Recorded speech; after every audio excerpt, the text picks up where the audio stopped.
Welcome to the only daily podcast focusing on compliance news of the day. Each morning, start your day with a cup of coffee and Tom Fox, the voice of compliance, to hear about 4 of the top compliance, corruption, or leadership stories you will need to start your day. The Daily Compliance News is a production of the Compliance Podcast Network.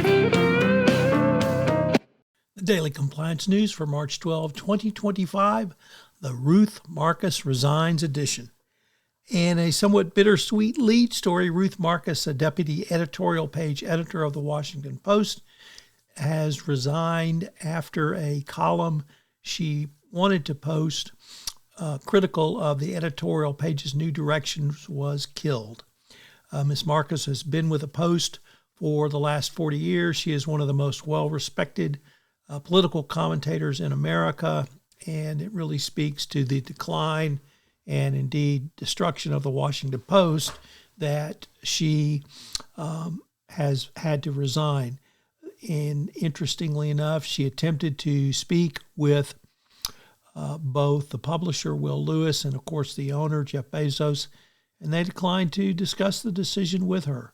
She is the most prominent writer to leave the Post's opinion section since Bezos has changed the focus of the paper. Ruth Marcus will be missed.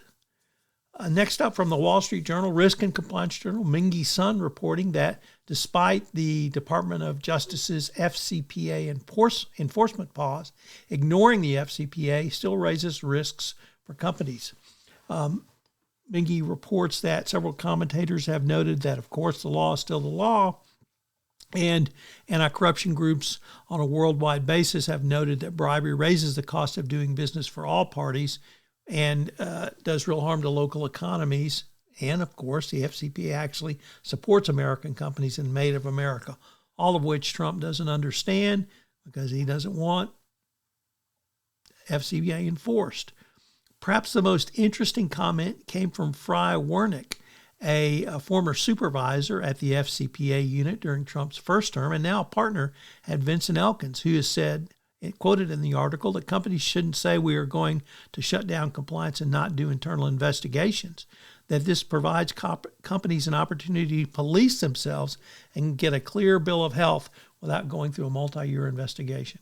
I think that's something that compliance professionals need to think about.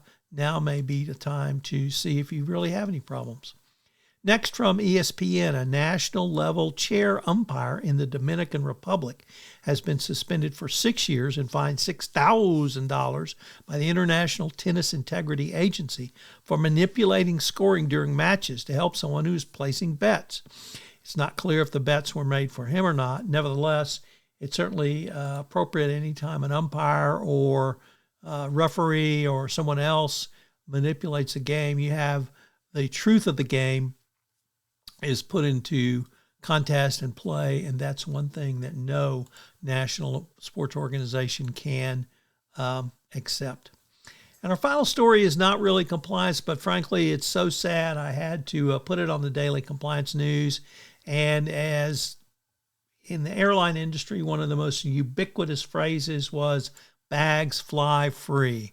Well, that's no longer true on Southwest Airlines, as they're now charging for bags. So bags no longer fly free on Southwest Airlines.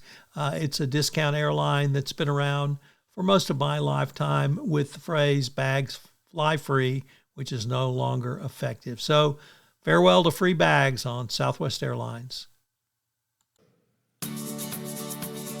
The Daily Compliance News is a production of the Compliance Podcast Network and a proud member of C-Suite Radio. Thanks so much for listening. I hope you'll join me again tomorrow.